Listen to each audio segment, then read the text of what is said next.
নদীর ধারে এক আম গাছে থাকত এক বানর।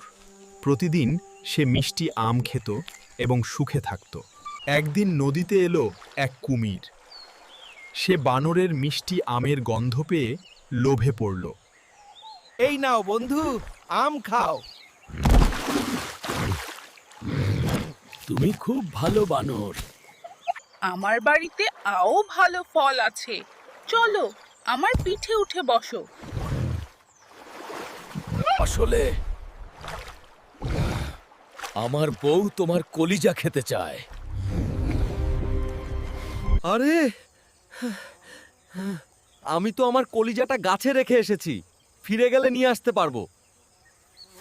বুদ্ধি দিয়ে বানর নিজের প্রাণ বাঁচালো।